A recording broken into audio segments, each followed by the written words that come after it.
Good morning. All India radio और आज सभा के एनालिसिस में आप सबों का स्वागत है। दोस्तों, आज जो हम बात करने वाले हैं संसद का संयुक्त सत्र। एक प्रकार से रिवीजन है, एग्ज़ाम का टाइम है, क्लास टाइम है, और दूसरा कुछ नई नई बातें आपको रिकॉल होंगी, सोचने का ढंग कैसा होता है। उससे पहले दोस्तों मैं एक बात बताना चाहता हूँ। देखो, असल में गर्ल्स जो होती है और इस गर्ल्स का जो माइंडसेट होता है और हमारे समाज में माता पिता या समाज के लोग गर्ल्स को किस तरह से देखती है। मुझे दंगल सिनेमा याद आता है कि एक सीन है उसमें कि 17-18 की हुई नहीं, 16 की हुई नहीं कि कर दो ब्याह। मतलब माता पिता सिर्फ उन्हें बोझ समझते हैं। यह हकीकत है।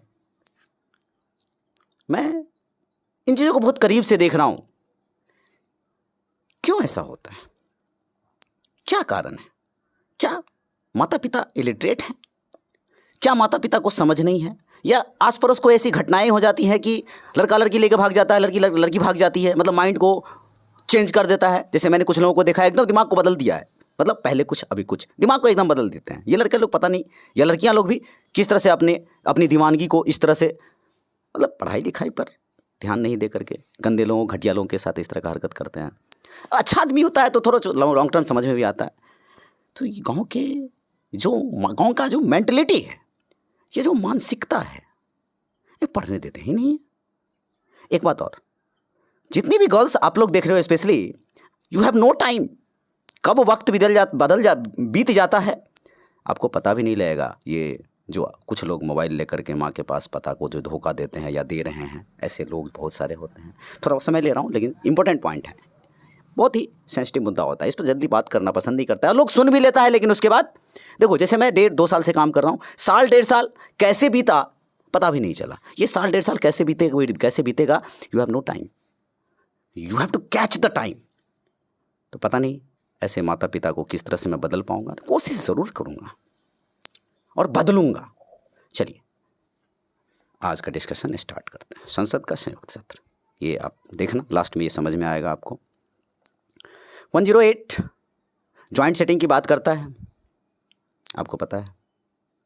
इन स्पेसिफिक सर्कमस्टांसेस, वो सर्कमस्टांसेस मतलब किस स्थिति में, if a bill pass in one house, एक हाउस से पास हो गया, या तो लोकसभा से पास हो गया और राज्यसभा में पड़ा है, या राज्यसभा से पास हो गया, लोकसभा में पास पड़ा हुआ है, अगर 6 महीने क्रॉस, तो ऐसे बिल पर ज्वाइंट सेटिंग बुलाने का प्रावधान है।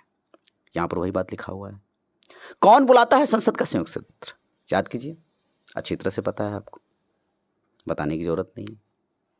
हमारे राष्ट्रपति जी संसद सत्र बुलाते हैं, कैबिनेट सेक्रेटरी होता है, उसको नोटिस देकर speaker of the Lok Sabha in their absence, मतलब संसद के सत्र को आहूत कौन करता है?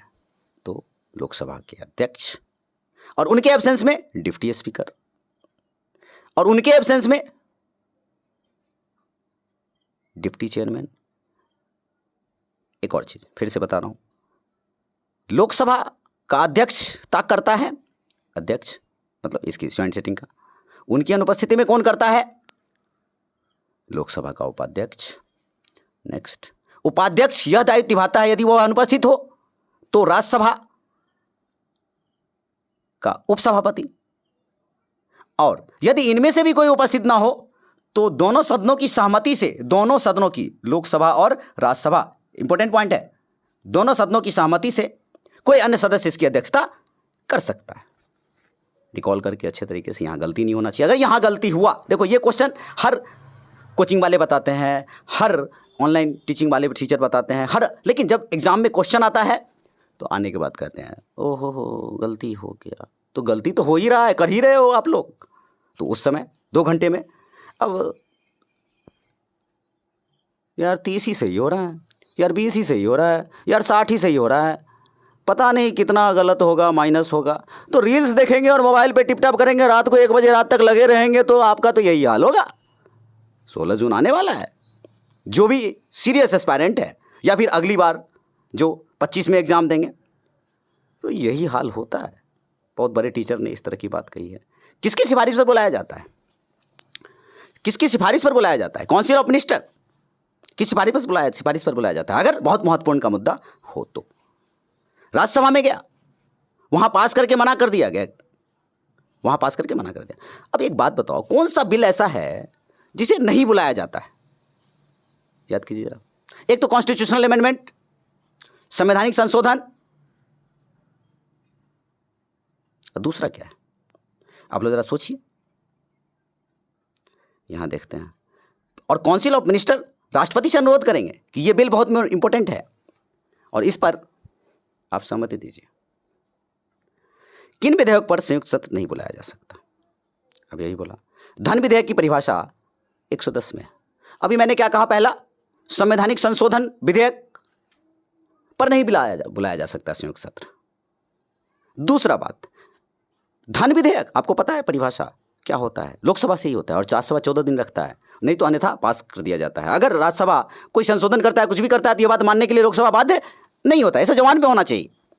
368 इस तरह की बात करता है। आपको पता है संवैधानिक संशोधन, ये सब बातें यहाँ लिखी हुई है, कुछ खास नहीं है यहाँ पर, आपको पता है। जो इंपॉर्टेंट पॉइंट होगा बता दूंगा।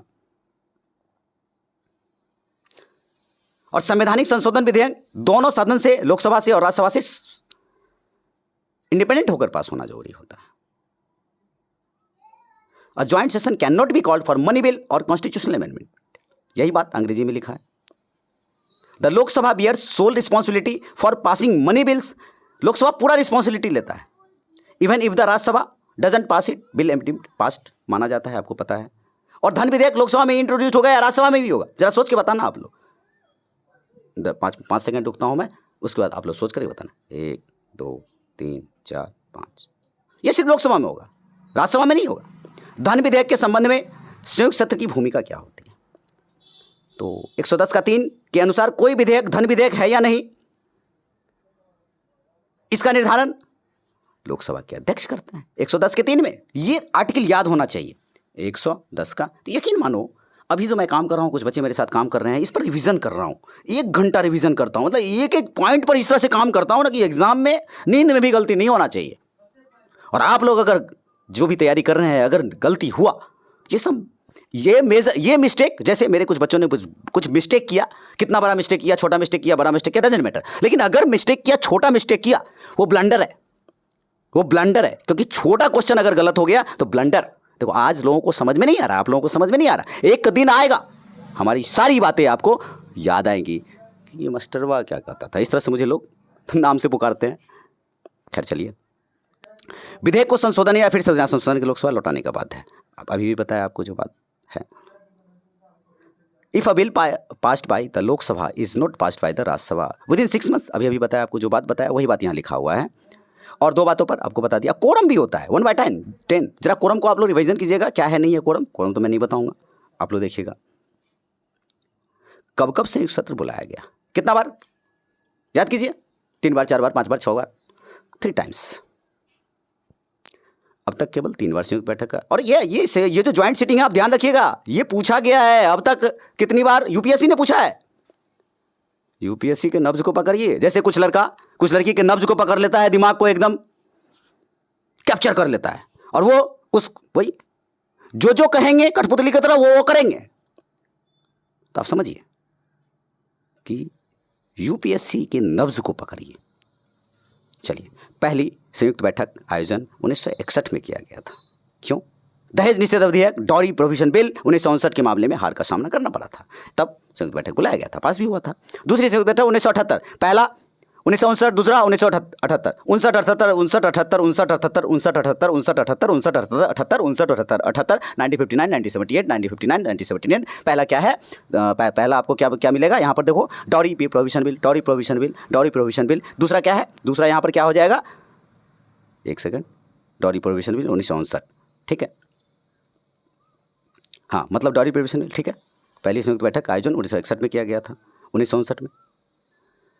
इस तरह से आपको चीज़ों को रटना पड़ेगा। दूसरा 1978 में। और क्यों? Banking service commission. Banking service commission किसके लिए? बैंक के लिए। पहला दहेज के लिए, दूसरा बैंक के लिए। दहेज का पैसा बैंक में रखेगी लोग। अब जानते हो ना स्त्रीधन क्या होता है? स्त्रीधन तो पता ही होगा। नेक्स्ट, तीसरी बैठक जो पोटा था, प्रिवेंशन ऑफ टेररिज्म बिल 2002, तो 3 ध्यान रखना है, 3।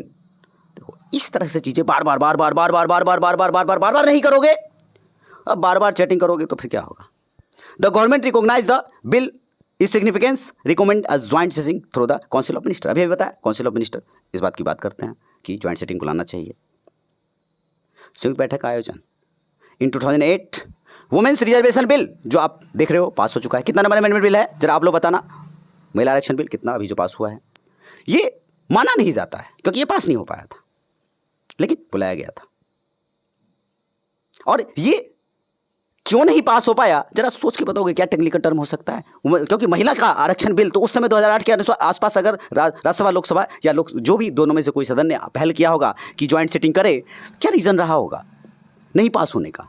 अच्छी अच्छी बातें होंगी महिला आरक्षण बिल, लेकिन इसमें रीज़न क्या था कि इसको संशोधन करने में, अमेंडमेंट करने में संविधान में के कुछ अनुच्छेद को अमेंड करना पड़ता। क्या हो गया? वो संवैधानिक संशोधन हो गया। तो यहाँ पर ये गड़बड़ हो जाता। पेच होता है पॉलिटी में, वही छोटे छोटे कीवर्ड्स होते हैं, उसको पकड़ना है। देखो पॉलिटी में क्या होता है, बहुत सारे लोग बहुत पढ़ लेते हैं पॉलिटी तो हम निकाल देंगे, या फिर हिस्ट्री में ये जब क्वेश्चन लगता है ना तब पता चलता है कब सरकार को बहुमत होने के बावजूद हार का सामना करना पड़ा। जैसे बहुत मेहनत करने के बाद मुझे हार का सामना करना पड़ा। गाँव में बहुत सारे लोगों ने धोखा दे के चले गए, सीख कर चले गए, ऑनलाइन ले लिए या और भी बहुत सारी चीज़ें कर लिए। हार का सामना सबको करना पड़ता है, लेकिन वही जितना मेहनत करना, आगे बढ़ना पड़ता है, रुकना नहीं चाहिए, आगे बढ़ना चाहिए।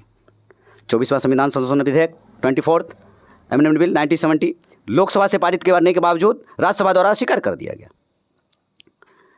वर्ष 1989 में संविधान का 24वां 64वां और 65वां विधेयक constitutional 64th and 65th amendment bills को लेकर हार का सामना करना पड़ा, जबकि बहुमत था सरकार के पास।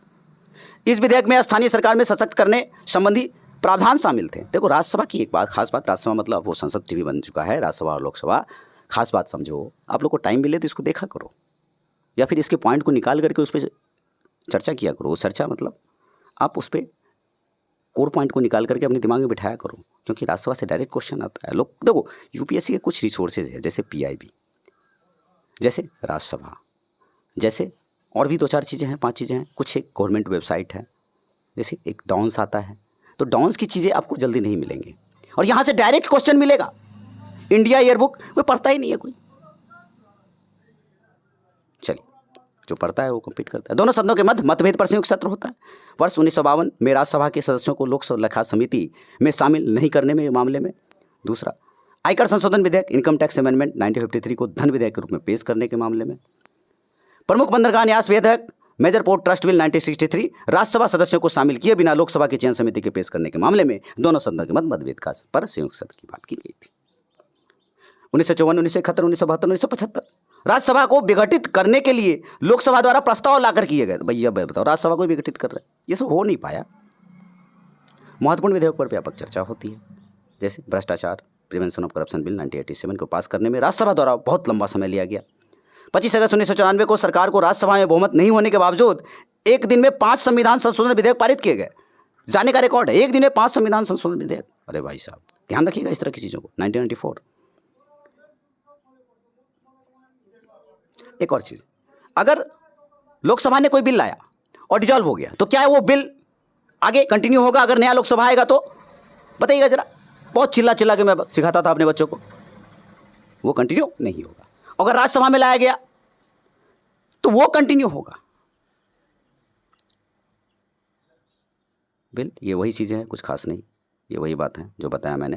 तो इस तरह से हमने बातें की कि संयुक्त सत्र ज्वाइंट सिटिंग किस परिस्थिति में किस तरह से कैसे बिठाया जाता है, और ज्वाइंट सिटिंग से के पूरे इतिहास के बारे में जाना। तो आज के डिस्कशन में इतना ही था। Thank you.